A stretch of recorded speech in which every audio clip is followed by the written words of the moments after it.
저는 사람들 많은 성도들과 대화를 하고 지금까지 보면서요. 대부분 이렇게 말을 합니다. 하나님 내 환경을 바꾸어 주세요. 아니면 또는 다른 사람을 바꾸어 주세요. 내 환경이 너무 어렵고 또는 내가 누구 때문에 상처받고 누구 때문에 힘드니까 하나님 목사님을 바꾸어 주세요. 집사님을 바꾸어 주세요. 남편을 바꾸어 주세요. 아내를 바꾸어 주세요. 내 환경을 바꾸어 주세요. 다른 사람을 바꾸어 주세요라는 그 기도를 가진 사람들은 뭐 거의 다 그렇습니다. 그러나 나를 바꾸어 주세요라고 기도하는 사람은 한 번도 만나본 적이 없습니다. 근데 사실은 우리가 하나님께 기도 응답 받는 비결은 그거거든요. 아무리 환경이 바뀌어도 내가 바뀌지 않으면 달라지지 않습니다. 분명히 환경이 달라지고 내 주변 사람은 달라져도 내가 받는 상처와 내게 오는 문제는 똑같은 모양일 경우가 대부분입니다. 지금 1번 카메라예요? 낯서네요. 네. 예. 자. 그래서 우리가 정말 응답받고 싶다면, 근본적으로 내 환경과 내 상황이 바뀌고 싶으면 하나님 나를 바꾸어 주세요. 그런데 나는 나를 갱신할 만한 힘이 없습니다. 하나님 내가 갱신할 수 있는 힘을 내게 주시옵소서. 여러분 이게 가장 빨리 응답받을 수 있는 비결입니다. 어렸을 때 저희 가문은요, 제가 생각해도 되게 이상했어요. 우리 아버지 형제들이 되게 많으셨는데 만나면 항상 싸웠어요. 제사가 1년에 12번 이상 있었거든요. 그럼 제사 때마다 모이는데 한 달에 한 번 이상 모인다는 얘기죠. 모이면 항상 싸워요. 또 제사 때 모이면 술 마시거든요. 술 마시면 험한 말 나오잖아요. 그럼 거기서 막 욕하고 싸워요. 그러면서 이제 뭐 아이들 또 엄마 아빠 따라오잖아요. 그럼 아이들 막 쥐어받고 아이들한테 막 자존감 무너뜨리고 아이들 무시하고 이제 부모가 미우니까 그랬겠죠. 막 그러면 또 그날 싸우는 걸로 끝나는 게 아니에요. 그건 이제 1차고 이제 집에 돌아가면 서로 전화로 싸워. 전화로 막 욕하고 또 다른 형제한테 전화해서 그년이 그놈이 하면서 또 막 싸워요. 그러다 보면 또 다음 제삿날이 돌아와.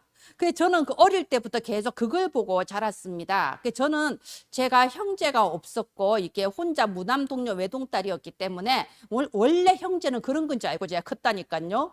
그런데 누가 저를 전도를 했냐면 제 이웃에 사는 내 친구의 어머니가 저를 전도했습니다.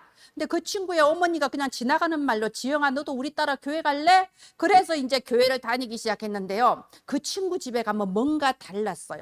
분명히 그 친구 집도 우리 집처럼 그냥 가난했어요. 형제들이 이제 3명이고 그냥 가난한 집인데 이상하게 우리 집은 흑백 테레비처럼 우중충하다면 그 집에 가면 칼라 테레비 같은 거예요. 집이 뭔가 모르게 환해요. 밝아요.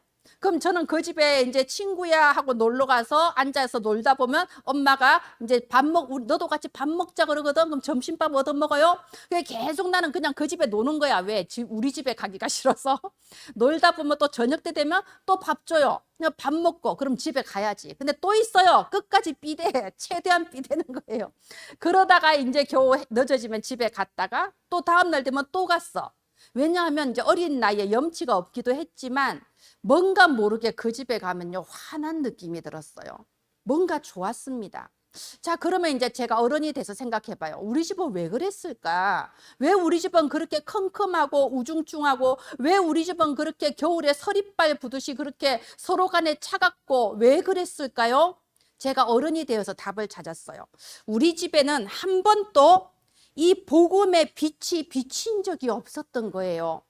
이 예수 그리스도의 복음의 빛이 비친 적이 없었던 겁니다. 아니 그러면 예수 안 믿으면 다 불행하냐? 그런 말이 아닙니다. 여러분 복음이 무엇인가요? 복음의 본질은 하나님의 사랑이에요. 복음의 본질은 내가 나가서 몇 명을 영접하냐 몇 명을 다락방하냐 그게 아닙니다. 하나님의 사랑입니다. 제가 어린아이들한테 이런 질문을 한 적이 있어요. 예수님께서 왜 십자가에 돌아가셨니? 그러니까 이렇게 말을 해요. 우리 죄를 사해 주시려고요. 맞잖아요. 그러면 왜 우리 죄를 사해 주시려고 하는데? 곰곰이 생각해. 우리를 구원하시려고요. 맞잖아요. 왜 우리를 구원하시려고 하는데? 그러니까 또 생각하더니 세계복음을 하라고요. 그래. 그럼 세계복음만은 왜 하려고 하시는데 도대체? 여러분 답이 뭔가요? 하나님이 우리를 사랑하신 거예요. 우리는 구원이 필요한지도 몰라요. 우리는 내가 불행하다는 사실도 몰라요. 원래 이렇구나 하고 사는 거예요. 조상들이 산 대로 제사 지내고 우상 숭배하며 사건과 사고가 재앙이 닥쳐도 원래 사람 사는 게 다 그렇지 하고 살다가 죽으면 지옥 가는 게 우리 운명인데, 우리는 하나님이 계신지도 모르고 필요한지도 모르는데 하나님이 일방적으로 우리를 사랑해 주신 거잖아요. 우리를 얼만큼 사랑하셨나요? 하늘의 영광을 버리고 이 땅에 태어나실 만큼 사랑하셨어요. 우리를 얼만큼 사랑하셨는데요? 우리는 예수님을 알지도 못하는데 우리 대신 죽어주실 만큼 사랑하셨어요. 우리를 위해 채찍에 맞으시고 우리 때문에 피 흘리시고 우리 때문에 죽을 만큼 우리를 사랑하셔서 자기의 핏값으로 우리의 사랑을 증명한 거 아닙니까? 이 하나님의 사랑이 우리에게 임한 거예요. 여러분, 그게 복음입니다. 그런데 보십시오. 우리가 이 예수 그리스도의 복음을, 우리가 예수 그리스도의 사랑을 알지 못하면 다른 사람한테 사랑을 주지도 못하는 거예요. 우리가 요한일서에 이런 부분이 있습니다. 사랑은 여기 있으니 하나님은 사랑이시라. 이게 무슨 말이냐? 이 세상에는 부모 형제의 사랑도 있고 남녀 간의 사랑도 있고 우정도 있고 온갖 사랑이 다 있지만 그 사랑의 본류는 하나님으로부터 시작된다는 거예요. 하나님은 사랑이십니다. 하나님의 사랑이 우리에게 환한 빛을 비춰주시니까 그 빛을 받은 우리가 형제를 사랑하고 다른 사람을 사랑하고 친구를 사랑하고 그 모든 사랑은 거기에서 나오는 거예요. 그런데 우리 가정과 가문에 한 번도 이 복음의 사랑에 빛이 비춰진 적이 없었던 겁니다. 그러니까 시편 107편 14절에 이런 부분이 있습니다. 예, 다음 화면 해주세요. 흑암과 사망의 그늘에서 인도하여 내시고 그들의 얽어맨 줄을 끊으셨도다. 이 부분이 있거든요. 한 번도 복음의 사랑의 맛을 보지 못하니까 그 평생의 흑암과 사망의 그늘에 앉아 있는 겁니다. 항상 어둡고 항상 춥고 항상 외로워요. 항상 찬바람이 쌩쌩 불어요. 사랑을 받지 못하니까요, 내가 얼마나 귀한 존재인지도 사실상 모르는 겁니다. 내가 얼마나 가치 있는 존재인지도 몰라요. 내가 귀하고 가치 있는 줄을 모르면 다른 사람도 귀하고 가치 있는 줄을 모르거든요. 그러니까 서로 쥐어뜯고 헐뜯고 싸우고 깔아뭉개고 그렇게 사는 게 세상 사는 건 줄 알고 산다 이겁니다. 그런데 뭐라고 하십니까? 흑암과 사망의 그늘에 환한 빛을 비춰주신 거예요. 그늘의 어두운 곳에 있는 우리에게 환한 빛을 비추어 주신 겁니다. 그들의 얽어맨 줄을 끊으셨도다. 재앙과 저주와 운명과 팔자 속에 그런 줄 알고 그냥 살고 있는 우리에게 그 얽어매고 있는 줄을 끊으시고 우리를 해방시켜 주신 겁니다. 무엇 때문에요? 사랑하셔서. 다른 이유가 없습니다. 내가 너를 구원할 테니까 교회 잘 다니고 헌금하고 너 일 열심히 해라고 구원해 준 게 아니에요. 세계보고만 해라 하면서 일 시키려고 구원한 게 아니라니까요. 오직 하나님의 사랑으로 우리를 구원해 주셨습니다. 여러분, 하나님의 사랑이 뭔지, 이 사랑의 맛을 본 사람만 내가 누구인지를 압니다. 우리는 누군가요? 여러분은 정말로 소중하고 존귀한 사람들이에요. 창세기 1장 27절에 말씀하셨잖아요. 하나님의 형상대로 우리를 만들었다니까요. 우리 부모는 나를 보고 하나님의 형상이라고 말을 한 적이 없는데 하나님은 나를 창조하신 하나님이 나에게 말씀하세요. 내 형상대로, 천지를 창조하신 여호와 하나님의 형상대로 우리를 만드신 겁니다. 그리고 우리에게 축복하셨어요. 생육하고 번성해라, 땅에 충만하라. 이 창세기 1장 27절 28절이 우리의 본 모습입니다. 그런데 흑암과 사망의 그늘에 앉아있을 때는요, 혼미해요. 내가 누구인지를 몰라요. 내가 그렇게 가치 있고 존귀한 존재인지를 몰라요. 그러니까 다른 사람에 대해서도 사랑을 줄 수가 없고요. 내가 무엇을 위해 창조받았으며 내가 무엇을 위해 살아야 되는가도 알지 못했다니까요. 그런데 하나님께서 일방적으로 나를 찾아오신 겁니다. 나에게 사랑을 주신 겁니다. 여러분, 저의 소원이고 하나님의 소원입니다. 나는 정말 소중하고 존귀한 사람이구나. 이 사실을 믿기를 바랍니다. 여러분은 소중한 사람, 존귀한 사람입니다. 여기서부터 전도가 시작되는 거예요. 여러분, 전도는요, 하나님이 전도하라고 했으니까 해야지. 내가 전도해 가면 교회에서 뭔가 내 영향력이 있겠지. 내가 전도하면 목사님이 좋아하겠지. 그래서 전도하는 게 아닙니다. 전도는 어디서부터 시작된다고요? 하나님의 사랑을 아는 데서부터 시작해요. 내가 얼마나 소중한 존재인가, 하나님의 나를 위해 죽어주실 만큼 나는 하나님의 사랑을 충만하게 받았구나, 이걸 아는 데서부터 참된 전도가 시작됩니다. 제가 아까 영상을 잠깐 틀어줬어요. 사실은 선교라는 관점에서 보면 얼마나 허망합니까? 그죠? 그리고 여러분, 그 맨 앞에 나온 그 중남미에서 5명의 청년이 죽은 사건, 이것도 영상 많잖아요. 여러분, 교회에서 한두 번은 다 보셨을 거예요. 중남미 인디언들한테 복음 전하러 갔는데 그냥 한 번도 복음 못 전하고 다 죽어버렸잖아요. 얼마나 허망합니까? 그런데 루비 캔드릭의 그 편지에 뭐라고 돼 있나요? 하나님이 있으라고 한 곳에 있는 것이 최고의 기쁨이다. 그 이상의 기쁨이 없다고 합니다. 그러면서 만약 나에게 1000개의 생명이 있다면 그 모든 생명을 한국을 위해 바치겠다고 합니다. 아니, 왜 우리 한국을 위해서 생명을 바친다고 하는 거예요? 왜 우리 한국에 있는 게 그렇게도 기쁘다고 하나요? 하나님의 사랑이 그 마음에 담긴 거예요. 그리고 하나님의 소원이 그 마음에 담긴 거예요. 디모데전서 2장 4절에 보면요, 하나님은 모든 사람이 구원을 받기를 원하시느니라. 모든 사람이 진리를 알고 구원받기를 원하시느니라. 이게 하나님의 소원입니다. 하나님은 모든 사람을 사랑하시고 흑암과 사망의 그늘에 앉아 있는 자들에게 빛을 비추기를 원하시며 자기도 원하지 않은 마귀의 줄에 얽매여서 운명 사주팔자 속에 있는 사람들을 해방시키시기를 원하십니다. 그게 하나님의 소원이에요. 그런데 이 하나님의 소원이 내 가슴에 담겨서 하나님과 통하는 자들이 참된 전도에 심부름하기 시작하는 겁니다.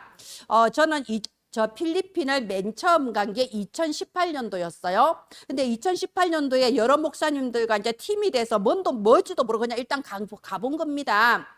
그런데 여러분, 필리핀에 갔을 때 저에게 가장 크게 와닿은 거, 내가 가지고 온 건 뭐였냐? 제가 20년 전에 섬기던 담임 목사님이 있었거든요. 그 목사님한테 너무 죄송하다, 제가 그걸 찾아서 돌아왔습니다. 왜냐하면요, 20년 전에 제가 섬기던 교회 담임 목사님이, 교회가 참 작았어요. 그때 지하에 참 작고 가난한 교회였고 성도들도 다 그랬어요. 그랬는데 아니, 우리 담임 목사님이 1년에 몇 번을 필리핀을 가는 거예요. 근데 저는 그때 이제 성도였는데 저는 솔직히 목사님이 이해가 안 됐어요. 왜냐하면 내가 이렇게 딱 보니까 사모님이 너무 고생해. 경제적인 어려움에다가 또 성도들은 다 자기 입장에서만 말하잖아요. 그러니까 막 성도들이 이상한 말하고 사모님이 저렇게 고생하는데 목사님이 일단 가정을 돌봐야지. 가장으로서 참 저렇게 목사님이 불통이네. 통하질 않아, 사모님하고. 성도들도 마찬가지입니다. 목사님이 좀 우리하고 같이 우리를 좀 위로도 해주고 힘도 주면서 좀 우리를 도와주면 좋겠는데 뭔 일 생겨서 목사님 찾으면 없어. 항상 해외 가셨어요. 그러니까 성도들하고도 불통인 거예요. 그리고 목사님이 해외 갔다 오시면 수요일 예배, 금요일 예배 가면요, 선교지에서 있었던 일을 막 얘기해요. 그럼 저는 나는 하나님 말씀 들으러 왔는데 왜 자꾸 선교지에서 있었던 누가 이런 말을 했고 누가 저런 말을 했고 어딜 가고 그런 말을 왜 저렇게 길게 하지? 말하자면 진짜 목사님이 나하고 통하지를 않았던 거예요. 그랬었는데 제가 그 교회에 떠난 지 10년이 넘어서 이제 필리핀을 간 겁니다. 가보니까 그때 당시 담임 목사님이 참 많은 일을 필리핀에 해놓으셨더라고요. 많은 선교사님들이 그 목사님 이름을 얘기하면서 너무 고마웠다, 뭐 이런 말을 계속 하시는 거예요.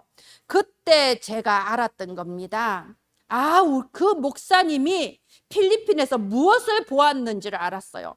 필리핀에서 하나님의 소원을 본 겁니다. 여러분, 아까 우리 여기 거의 뭐 한 100년 전에 찍은 영상이잖아요. 그죠? 그 막 선교하던 그런 장면. 그런데 저는 지금 필리핀에 가면 볼 수 있는 거하고 거의 흡사해요. 거의 필리핀 지금 그 상황입니다. 참 신기하죠? 무려 저기 스페인에게 500년 동안이나 식민지였어요. 스페인이 계속해서 가톨릭 신앙을 준 거예요. 가보면 사방의 교회고 사방의 십자가고 사방의 예수 그리스도예요. 그리고 100년 동안 미국의 식민지였습니다. 미국이 또 얼마나 복음을 전했겠어요. 그럼에도 불구하고 그렇게 오래전에 600년 전에 복음이 전해졌음에도 불구하고 여러분 깜짝 놀랄 일을 말하자면 필리핀에는 성경이 없어요. 필리핀에 가서 예배 드리려면 성경이 딱 정해진 게 없다니까요. 그리고 필리핀에 있는 우리 한국 목사가 사역하는 교회 대부분의 성도들이 찬송가를 모릅니다. 찬송가를 배워본 적이 없어요. 그냥 자기들끼리 옛날에 부르던 복음성가 비슷한 걸 기타 치면서 불러요. 찬송가 아는 사람이 별로 없습니다. 그게 뭔가요? 가톨릭은 원래 성경을 안 주잖아요. 원래 성도들이 성경 읽는 걸 원하지 않잖아요. 그리고 미국은 100년 동안 식민지였지만 기본 방침이 뭐였냐? 간섭하지 말자가 기본 방침이었어요. 그러다 보니까 세계 어느 나라보다 선교사가 먼저 들어가고 많은 선교사들이 있음에도 불구하고 이 복음이 그들의 삶을 해방을 시키지를 못한 겁니다. 여전히 사망과 어둠의 그늘에 앉아서 여전히 얽어매여서 대부분이 중독, 술 중독, 음란 중독, 그러면서 그 나라 많은 사람들이 어떻게 사는지 아시잖아요. 전 세계의 가정부를, 우리나라에도 가정부 수출해서 그 돈으로 먹고 살지 않습니까? 더 이상 말하면 국가에 대해서 모독이 되니까 더 이상 말은 안 하겠습니다. 말하자면 아직도 그곳은 옛날에 우리 집처럼 어둠 속에 있는 거예요. 여전히 그 창세기 3장의 찬바람, 서리발 같은 바람이 그곳에 불고 있는 거예요. 그러니까 그 목사님이 필리핀에 갔을 때 그거를 봤을 때 이 루비 캔드릭이 느낀 것 같은 하나님의 소원이 그 마음에 담긴 겁니다. 하나님이 있으라고 하는 곳에 내가 있어야지. 내가 1000개의 생명이 있으면 이곳에 드려야지. 그래서요, 진짜 그때 교회 되게 가난했어요. 목사님이 선교한다고 뭐 보태줄 수 있는 상황이 아닙니다. 그런데 목사님은 어떻게 1년에 몇 번씩 그곳에 갔을까요? 대출 받아서 가신 거예요. 빚내서 가신 겁니다. 그래서 사모님은 또 얼마나 힘들었겠습니까? 그 상황 속에서. 그런데 나 같은 성도는 목사님 이상하네 또 이러고 앉아 있는 겁니다. 목사님 왜 맨날 해외만 가셔? 우리는 안 돌봐주고. 그런 상황에서 하나님의 소원이 담기니까 가셨던 거죠. 제가 2018년도에 필리핀 가서 그걸 느낀 거예요. 아, 너무 죄송하다. 아, 내가 정말 그때 당시에 그래도 교회 집사였는데 하나도 목사님과 불통이었구나. 그런데 여러분, 내가 그때 그 목사님과 불통이 아니고 하나님과 불통이었던 거예요. 네, 깨달았습니다. 나는 하나님과 하나도 통하지 않는 불통이었구나. 내가 그때 많은 어린이들 전도하고 그때 교회 어린이 주일학교 교사로서 목사님은 나보고 사명자라 그러고 사모님은 나보고 제자라고 했거든요. 나는 내가 사명자고 제자인 줄 알았죠. 아니요. 불통이었던 겁니다. 왜요? 혼미하거든요. 혼미했습니다. 항상 내 사정, 내 환경, 다른 사람 때문에 내가 상처받았다. 여기에 잡혀가지고요. 끊임없이 이 사탄의 줄에 얽매여서 이 반복되는 문제 속에 있었다는 겁니다. 그래서 사탄의 공격 패턴, 왜 똑같은 패턴으로 계속 공격하거든요. 그래서 다른 사람 바뀌어봤자 소용없어요. 주변 환경 바뀌어봤자 소용없어요. 내가 바뀌어야 돼요. 내가 하나님과 통하는 사람이 돼야 됩니다. 자, 여러분 한 번 더, 이번에는 여러분 스스로 한번 고백해 보세요. 나 자신에게 가슴에 손을 올리시고 나는 정말 소중한 사람이다. 한번 고백해 볼까요? 나는 정말 소중한 사람이다. 나는 하나님의 사랑을 받은 사람이다. 나는 존귀한 사람이다. 이번 한 주간 마귀가 여러분을 건드리면요, 계속 고백하세요. 나는 소중한 사람이다. 나는 하나님의 그 어마어마한 사랑을 받은 사람이다. 나는 존귀한 사람이다. 여기서부터 전도가 시작되는 겁니다. 그래서 오늘 여러분 바울의 시작인데요. 오늘 저와 여러분에게도 새로운 시작이 되기를 바랍니다. 어떤 시작이냐? 하나님과 통하는 사람으로 시작되기를 바랍니다. 내가 하나님의 마음과 통해야 돼요. 흑암과 사망의 그늘에 앉아 있는 사람이 보여져야 되고, 내가 이만큼 소중하고 존귀한 사람이면 저 사람도 소중하고 존귀하거든요.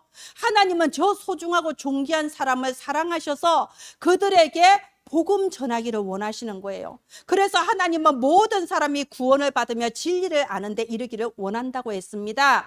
이 하나님의 소원과 통하는 사람, 그래서 내가 전도할 때 정말 하나님과 통하는 전도가 되어지는 사람, 하나님이 하시는 전도가 무엇인지 체험하는 저와 여러분 되기를 예수님 이름으로 축원드립니다. 네, 다음 화면 해주세요.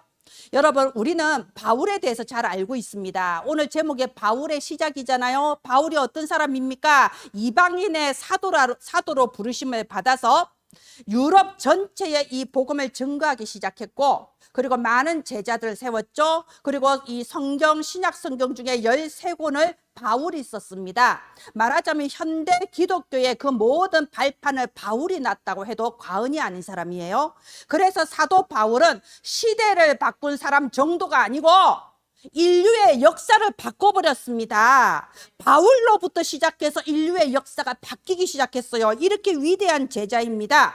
그런데 오늘의 주인공은 바울이 아니에요. 제목은 바울의 시작인데 오늘의 주인공은 바울이 아니고 아나니아입니다. 아나니아는 하나님과 통하는 전도를 했어요. 그러니까 진짜 쉬운 전도예요. 아나니아는요, 내가 전도를 하려면요 굉장히 어렵고 실컷 전도인한테 변할 수도 있고 그렇잖아요.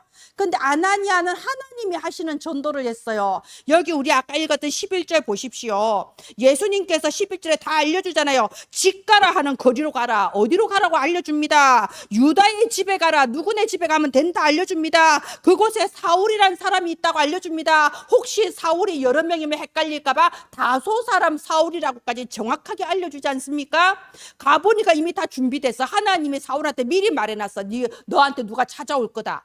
이게 바로 하나님이 하시는 전도, 하나님과 통하는 전도입니다. 자, 어떻게 했냐? 지금부터 한번 보겠습니다. 여기 1절 보세요. 사울이 주의 제자들에 대하여 여전히 위협과 살기가 등등했다고 돼 있어요. 아니, 뭐 때문에요? 우리가 전도하러 가보면 이런 사람 있습니다. 자기하고 아무 상관도 없는데 막 와서 전도하지 말라고 하는 사람 있어요. 저번에 제가 저쪽에 초등학교, 중학교, 고등학교 이제 3개 연달아 있는 데 가서 뒷길에서 전도하는데 애들이 많이 다니니까 신나서 막 전도를 했어요. 근데 어떤 그 선생님 두 분이 점심 먹고 커피 마시면서 오는 거예요. 커피 들고 오는데 한 명이 그렇게 흥분하는 거야. 어디서 나왔냐고, 왜 여기서 전도하냐고. 그래서 저는 신천지가 아니고 이단이 아니라고 말했거든요. 저는 이렇게 가까운 교회 목사라고 그랬는데 굉장히 아무튼 흥분한 거야. 여자 목사님, 여자 선생 여기 있으면 안 된다고 막 화를 내는 거예요. 막 그러면서 하도 그냥 흥분해서 말하니까는 제가 그냥 알겠다고 나왔거든요. 이상하잖아. 왜 그렇게까지 하는 거예요? 같이 있는 한 분은요 아무 말 안 하는 거예요. 비슷한 일이 또 있습니다. 한 20년 전에도 그랬어요. 그 초등학교에서 그 전도하는데 어떤 엄마가 아기 업고 왔더라고. 아기 업고 와가지고 여기서 전도하면 안 된다고 막 그래. 자기가 무슨 상관인데 도대체. 내가 초등학교에서 전도하는데. 그래서 막 전도하면 안 된다고 해요. 그래서 내가 학교 안에 들어가는 것도 아니고 여기 밖에서 한다고. 근데 그때 당시에 내 주변에 애들이 뺑 둘러싸고 있었어요. 복음 듣니라고. 근데 거기서 막 계속 나한테 전도하면 안 된다고, 누구 허락받고 전도하냐고 막 그러더니 그리고 가더라고요. 그래서 내가 이제 애들이 뺑 둘러싸고 있으니까 계속 말대꾸 할 수가 없잖아요. 그래서 이게 어느 정도 말해도 안 통하길래 딱 그냥 신경 끄고 애들한테 계속 복음 전했어. 근데 그 아줌마가 막 화나니까 가더라고. 내가 교회 가보니까 이 아줌마가 애를 업고요, 그 먼 우리 교회까지 찾아간 거예요. 전도지 보고. 우리 교회 솔찬히 멀었거든요. 근데 그 애를 놓고 그 먼 데까지 걸어가가지고 교회 마침 우리 교회 집사님이 한 명 있었나 봐. 거기다 댔고 여기 어떤 여자가 초등학교 앞에서 이 전도를 하는데, 애들을 데리고 전도를 하는데 애들한테 공부할 필요 없다 그러고 교회만 잘 다니면 된다 그러고 하나님만 믿으면 된다고 막 그렇게 말을 했다는 거예요. 그 집사님이 무슨 상황인가 싶어서 아무튼 죄송하다고 그러고 보냈다고 그러더라고요. 그래서 와보니까 이제 그 말을 해. 아니, 내가 왜 애들한테 전도하면서 공부할 필요 없다, 학교 다닐 필요 없다, 그런 말을 내가 왜 하겠습니까? 그죠? 그래서 제가 생각한 거예요. 아니, 좋지도 않은 날씨에 그 먼 거리를 애까지 들쳐업고 와서 말을 하는 거는 대체 무슨 열심일까? 누가 주는 열심일까? 지금 바울이 그건 거예요. 지하고 뭔 상관이 있다고 위협과 살기가 등등 해가지고 주의 제자들을 다 잡아 가둬야 된다고 그 먼 다메섹까지 말 타고 지금 잡으러 오고 있다니까요. 여러분, 그래서 우리가 여기 9가지 여기 7망대 보면요 9가지 흐름이 나오지 않습니까? 7여정이에요. 9가지 흐름에 보면요 넓이, 높이, 깊이라는 게 있습니다. 그 사람의 겉모습만 보지 말고 그 사람의 뒷면까지 보라 이 말입니다. 깊이. 깊이는 그 사람의 그 안에 있는 마음은 대체 무엇인가, 이걸 볼 수 있어야 돼요. 저 사람이 나한테 이 말했다, 기분 나빠, 상처받아서, 이게 아니라니까요. 지금 바울은 어떤 마음이냐, 그 마음에 갈급한 겁니다. 열심히 하나님을 믿기는 믿는데요, 마음에 참된 평안이 없는 거예요. 그래서 더 열심히 하는데 열심히 하면 할수록 공허한 겁니다. 뭔가 하나님과 방향이 맞지 않는 것 같아요. 내가 이렇게 열심히 해서 다른 사람들은 나보고 믿음 좋다고 하지만 사실은 나는 하나님이 살아계신지도 잘 모르겠다. 지금 그런 상태가 지금 이 바울의 상태란 말입니다. 그런데 자기가 그걸 이겨내려고 더 열심히 지금 하고 있는 거예요. 위협과 살기가 등등하다니까요. 넓이, 높이, 깊이에서 깊이는 그 내면을 보는 겁니다. 그러면 넓이는 뭔가요? 나한테 이런 말해서 기분 나빠, 바울 저놈 나쁜 놈이야, 이게 아니에요. 넓은 의미에서 봐야 돼요. 하나님은 모든 사람이 구원을 받기를 원하시는데 나를 이렇게 사랑하시고 나를 존귀한 자로 보시는 하나님께서는 저 바울도 보배롭고 존귀하게 보시고 바울도 복음 받기를 원하지 않겠냐, 이게 넓게 보는 거예요. 높게 보는 거는요, 이제는 하나님의 계획이 뭔가를 보는 거예요. 높이 계신 하나님께서 저 바울을 향하신 하나님의 계획이 뭔가를 보는 겁니다. 이게 넓이, 높이, 깊이예요. 자, 지금 이 바울은요, 자기 속에 있는 공허감을 견디지 못해서 특심으로 지금 예수 믿는 사람을 다 잡아야 되겠다 하고 지금 막 달려옵니다. 근데 무슨 일이 벌어졌나요? 3절부터 나오죠. 막 말을 타고 가는데요, 하늘에서 강한 빛이, 광선이 쫙 비친 거예요. 말이 굉장히 민감한 동물이잖아요. 말이 깜짝 놀라서요, 막 이렇게 막 뛰니까 바울은 밑으로 떨어져 버렸죠. 다른 사람들, 같이 가던 사람들도요, 깜짝 놀랐어요. 갑자기 빛이 비치니까. 근데 빛은 다 함께 봤는데 소리는 바울 혼자 들었어요. 바울에게 하나님의 목소리가 들린 거예요. 사울아, 사울아, 네가 어찌하여 나를 박해하느냐? 가시채를 뒷발질하기가 네게 고생이니라. 여기는 없네요. 옛날 성경에는 그 부분이 있었어요. 가시채를 뒷발질하기가 네게 고생이니라. 이 말은요, 말이 쓸데없이 뒷발질을 하면요, 지만 힘들어요. 왜냐하면 그 뒤에 가시 채찍이 있어서 그게 자기 엉덩이에 자꾸 내려친단 말입니다. 그 말을 하는 거야. 사울아, 지금 네가 이렇게 예수 믿는 사람을 박해하는데 오히려 네가 힘들구나. 오히려 네가 고생하는구나. 네가 왜 나를 핍박하냐, 이 말을 하잖아요. 그러니까 바울이요, 딱 눈치챈 거예요. 아, 이건 하나님이 하시는구나. 그래서 5절에 주여 누구시니까 하니까 대답하기를 나는 네가 박해하는 예수라. 이 얼마나 충격받았겠습니까? 자기는 자기가 믿는 이 유대교가요, 진짜 진리인 줄 알고 뭔가 공허하고 뭔가 느껴지는 것은 없지만 이게 아니다 싶지만 그래도 그 마음을 나의 불신앙이라 생각하면서 이겨내 보려고 악을 쓰고 바득바득 열심히 하고 있는데 알고 보니 헛발질이야. 여러분 군대 갔다 오신 사람 알죠? 삽질한 거야, 삽질. 그죠? 그러니까 정신적인 충격을 완전히 받아버린 거예요. 여기 보면 8절 보세요. 땅에서 일어나 눈은 뜨으나 아무것도 보지 못하고 사람의 손에 끌려 다메섹으로 들어가서 사흘 동안 보지 못하고 먹지도 마시지도 아니하니라. 왜 그랬을까요? 정신적인 충격을 받은 거예요. 자기가 그동안 이게 진리다 하고 매달려서 그렇게 갔는데 그게 아니라는 걸 알았을 때 멘탈이 완전히 무너져 버린 겁니다. 그래서 사흘 동안 식음을 전파했다고 되어 있습니다. 자, 그럼 이 사건이 하필 왜 다메섹에서 일어났냐? 오늘 포인트가 그거예요. 오늘 주인공은 바울이 아니라고 했죠? 아나니아가 주인공이에요. 왜 하필이면 다메섹에서 일이 일어났냐? 다메섹에 아나니아가 준비되어 있었던 겁니다.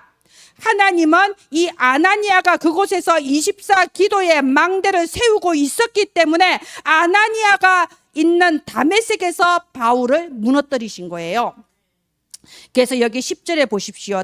이 아나니아가 또 그날 또 항상 하는 것처럼 기도하고 있는데 하나님께서 아나니아를 부르시잖아요. 아나니아야 하시거늘 대답하되 주여 내가 여기 있나이다 하고 대답하죠. 여러분, 주여 내가 여기 있나이다, 어디서 많이 들어본 것 같죠? 예, 이사야서 6장 8절에도요 하나님께서 이사야야 하고 불렀을 때 이사야가 이렇게 대답했어요. 주여 내가 여기 있나이다. 주여 나를 보내소서. 이 사람은요 준비된 사람들이 하는 대답이에요. 주여 내가 여기 있나이다, 나를 보내소서. 아나니아도 영적으로 준비가 된 상태였어요. 하나님께서 전도하기 위해 보내실 때 어디라도 갈 수 있을 만큼 준비가 돼 있는 사람이에요. 아까 루비 캔드릭도 그러잖아요. 주여 내가 여기 있나이다. 나를 보내소서 하고 가라고 그렇게 편지에 써 있잖아요. 그죠? 이렇게 준비가 되어 있는 사람이었습니다. 그래서 하나님은 영적으로 준비된 아나니아에게 이 인류의 역사를 바꾼 위대한 전도자 바울을 붙이신 겁니다. 여러분, 이 아나니아는 성경에 그전에도 이름이 나오지 않았고 그 후에도 이름이 나오지 않습니다. 아나니아는 딱 이때 한 번만 등장을 합니다. 여기서 우리 뭘 느낄 수가 있나요? 아나니아가 몇 살까지 살았든 어떻게 살았든 결혼을 했든 안 했든 애를 몇 명을 낳았든 안 낳았든 하나님께는 그게 그렇게 중요한 게 아니에요. 하나님의 눈으로 봤을 때는 바로 이 장면이 아나니아 평생의 클라이막스예요. 여러분, 우리가 죽어서 천국에 가면은 하나님께서 우리의 일생을 이제 4D로 이렇게 영상으로 우리 일생을 다 앞에 털어준다고 생각해 보세요. 그러면 우리가 태어나서 죽을 때까지 모든 일을 다 털어줄까요? 그러면 부끄러워서 어떻게 살겠어요?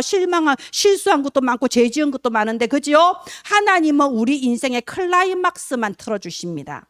그러면 우리 인생의 클라이막스가 어딜까요? 여기 나와 있잖아요. 제자를 세우는 그 한순간이 우리 인생의 클라이막스라니까요.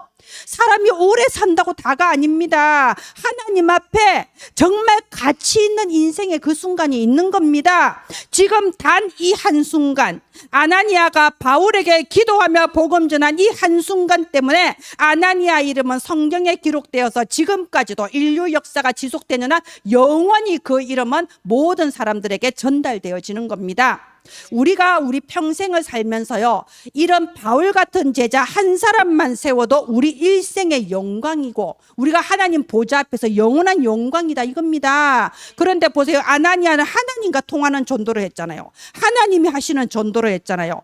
나는 이런 하나님이 하시는 전도를 할 수 있는 준비가 되어 있는가? 오늘 이게 주제입니다. 자, 여러분, 우리가 허드슨 테일러를 잘 아시죠? 허드슨 테일러는 선교의 패러다임을 바꿨다는 평가를 받을 만큼 위대한 중국의 선교사였습니다. 근데 사실은 이 허드슨 테일러가 이미 태어나기 전부터 어머니 뱃속에 있을 때부터 그 부모님들이 태중에 있는 아이를 놓고 그렇게 기도했대요. 위대한 선교사가 되게 해달라고 기도했다고 합니다. 그런데 이제 이 아이가 자라서 교회 안에서 자라서 우리 애들 키워보면 알잖아요. 어렸을 때는 못 모르고 시킨 대로 잘하는데 중학생, 고등학생 되면 뭐지, 내가 이제 다 컸는데 엄마 아빠 시키는 대로 해야 돼? 막 그러면서 교회 떠나고 그러잖아요. 허드슨 테일러가 똑같았던 거예요. 막 이제 청소년 돼가면서 방황하고 교회를 떠나고 세상의 문화에 휩쓸려서 살기 시작했어요. 그랬는데 그 부모님들은 계속 기도했겠죠. 어느 날 허드슨 테일러가 그날 또 술 마시고 방랑하고 돌아다니는데 자기가 길에 쓰러져 있는데 그 전도지를 발견한 거예요. 전도지에 요한복음 19장 30절에 다 이루었다, 이 말씀을 읽을 때 성령께서 허드슨 테일러에게 역사하셨어요. 그리고 그때 허드슨 테일러의 마음에 자원해서 그래, 내가 선교사로 가야 되겠다, 이 마음이 생겼다고 합니다. 여러분, 성령의 역사는 우리가 어떻게 예측할 수가 없는 겁니다. 더 중요한 거, 허드슨 테일러가 태어나기 전부터 기도했던 그 어머니가 그 장소에서 80마일 정도 떨어진 곳에서 기도하고 있었다고 합니다. 여러분, 바로 이것이 하나님과 통하는 전도예요. 하나님이 하시는 전도예요. 아나니아가 이 전도를 한 겁니다. 여러분, 하나님께서는 하나님과 통하는 사람을 통하여서 이렇게 제자를 세우시는데 우리가 어떻게 준비한다? 기도의 망대를 세우는 겁니다. 자, 그리고 여기 13절 14절에 보면요, 이 막 아나니아가 얘기하죠. 아니, 내가 어떻게 이 사울을 만나러 갈 수가 있냐? 이 사울은 예루살렘에서도 우리 예수 믿는 사람 다 잡아다가 이렇게 막 가두고 지금 다메섹에 오는 이유도 예수 믿는 사람 결박하려고 온다고 들었다. 이 아나니아가 말이 안 된다고 생각한 거예요. 우리 아이들도 그래요. 제가 아이들한테 전도하라 그러면요, 그 사람은 절대로 교회를 다니는 사람이 아니고, 내 친구는 절대로 전도를 안 받고, 절대로 우리 엄마 아빠는 교회 안 가고, 이미 자기들이 다 정해놨습니다. 그래서 여러분, 아나니아는 사실의 팩트를 해서, 팩트의 기반을 가지고 사실적으로 자기 생각을 말한 거예요. 사울은 아니에요. 가면 나도 잡힐 수 있습니다, 이러면서요. 그런데 아나니아는 내 생각을 사실에 근거해서 정확하게 말했다고 생각하지만 사실은 이걸 뭐라고 하나요? 세 글자, 불신앙이라고 합니다. 불신앙. 우리는 내 생각이라고, 올바른 생각이라고 하지만 불신앙일 경우가 굉장히 많아요. 자, 여기 15절에 뭐라고 하십니까? 가라, 이 사람은 내 이름을 이방인과 임금들과 이스라엘 자손들에게 전하기 위하여 택한 나의 그릇이라. 하나님이 택했는데 누가 거부를 하겠어요? 안 그래요? 지금 이 15절 말씀은요, 하나님께서 바울의 일평생을 두고 이루실 그 말을 예언하신 말씀이에요. 그래서 우리가 보면요, 우리 7여정 기도에 나오죠. 우리가 만나는 사람에게 평생의 답을 주게 하옵소서. 아나니아는 바울을 만나서 평생의 답을 준 겁니다. 하나님께서 당신을 이방인의 사도로 세우셨어. 그리고 이 말씀이 어떻게 됐나요? 바울을 통해 바울의 일생의 성취가 됐습니다. 그게 7여정 기도 마지막에 보좌의 캠프 나오죠. 보좌에 앉으신 그리스도께서 함께 역사하사 그 따르는 표적으로 말씀을 확실히 증언하시니라. 내가 말씀을 전했는데 그 사람에게 평생의 답이 되고, 보좌에 앉으신 그리스도께서 역사하사 그 말씀을 그대로 성취하시고, 이게 하나님이 하시는 전도에 나타나는 겁니다. 과연 그대로 이루어져서 사도행전 11장 25절 26절에 보면요, 그렇게 예수 믿는 사람 잡으러 다니던 바울이 변해서 안디옥 교회에서 제자들을 가르치는 지도자가 되지 않습니까? 사도행전 13장에는 최초의 선교사로 파송이 되지 않습니까? 여러분, 우리는 하나님의 참된 사랑을 받은 사람입니다. 전에는 내가 무엇을 위해 태어났는지, 무엇을 위해 창조받았는지 알지 못했어요. 그런데 이제는 하나님이 주신 참된 비전이 우리 안에 담겼습니다. 제가 전에는 목사님과 불통, 하나님과 불통이었다고 했잖아요. 근데 이제는 참된 비전이 담겼어요. 하나님께서 우리 교회 주신 비전이 뭔가요? 237 나라의 렘넌트 운동하는 교회입니다. 그 비전을 우리에게 주셨습니다. 그리고 우리가 얼마나 가치 있고 존귀한 존재인지를 하나님은 우리에게 깨닫게 하셨어요. 내가 하나님의 사랑을 받은 자이기 때문에 또 그 사랑을 전달할 수 있는 사람으로 우리를 치유하시고 지금까지 변화시켜 오셨습니다. 하나님은 이제 나를 통하여 또 다른 사람에게 이 답을 전달하기를 원하십니다. 그걸 위한 영적 준비가 필요합니다. 여러분, 우리가 화살 얘기 많이 들어보셨죠? 우리가 어린아이가 화살을 쏴도 그 화살은 날아가기는 날아갑니다. 그런데 표지에 딱 부딪히는 순간에 맥없이 밑으로 떨어져 버려요. 왜? 힘이 없으니까. 그런데 국가대표가 화살을 쏘면 그 화살은 나무에 깊이 박힙니다. 평소에 날마다 훈련했던 국가대표 선수잖아요. 우리가 한 사람에게 복음을 전할 때 그것이 그 사람에게 평생의 답이요, 생명의 답이요, 하나님이 성취하실 답이 될 수 있도록 우리가 날마다 영적 준비를 하는 겁니다. 예, 다음 화면 해주세요. 이 아나니아는 바울과 단 한순간의 만남이었지만 인류 역사상 위대한 작품, 영원한 작품을 남겼습니다.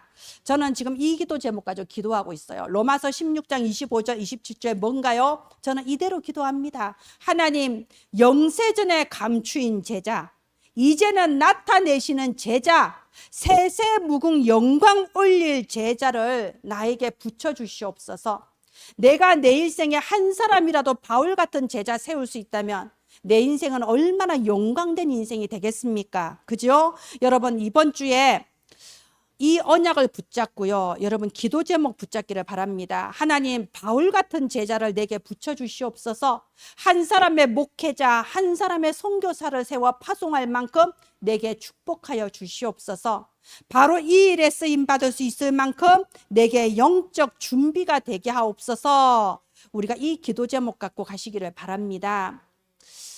지난주부터 매일 매시 매사 말하고 있죠. 매일 마치 국가대표 선수가 날마다 활 쏘는 연습하는 것처럼 매일 나를 살리는 기도하는 겁니다. 호흡하시면서요, 운동하시면서요, 하나님께서 주신 어마어마한 축복 7망대, 하나님이 이 세상 살아가는 힘을 주신 7여정, 후대와 237 앞에 이 작품을 남기게 하시는 7이정표, 이거를 내 것으로 누리면서 기도합니다. 여러분, 777 기도할 때 그 전에 먼저 해야 되는 기도가 뭐죠?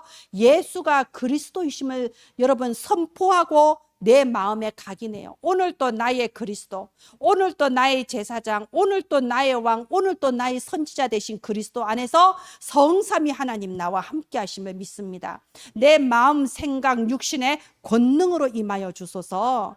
이렇게 기도하시면서 나를 살리는 기도 매일 하시는 겁니다. 매시 살리는 사람이 되자고 했죠.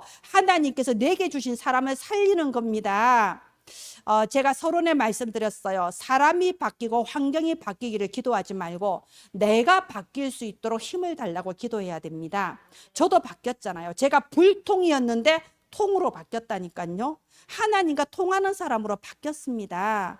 그리고 매사 300%로 만들어라 했습니다.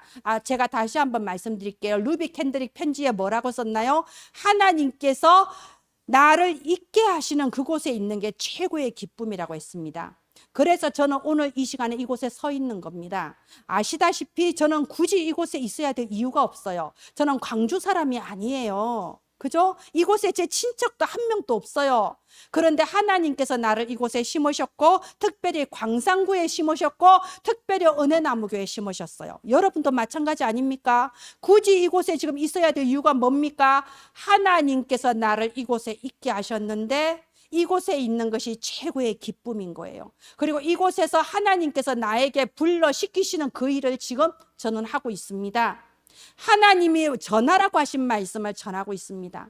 여러분도 이번 주에 하나님이 나를 있게 하신 그곳에서 하나님이 나를 불러 하게 하신 그 일을 300%로 만드시기를 바랍니다. 그리하여 우리의 한 번 지나가는 이 인생이 정말 하나님 앞에 영광된 작품을 남기는 그런 삶이 되기를 예수님 이름으로 축원드립니다. 기도합니다. 하나님 은혜를 감사합니다. 우리에게 바울 같은 제자를 붙이시고 그렇게 될 수 있을 만큼 우리에게 성령의 충만함을 부어 주시옵소서. 예수님의 사랑으로 충만하게 하시고 예수님의 안에서 내가 얼마나 존귀한 사람인지를 진실로 깨닫게 하시며 또 다른 사람을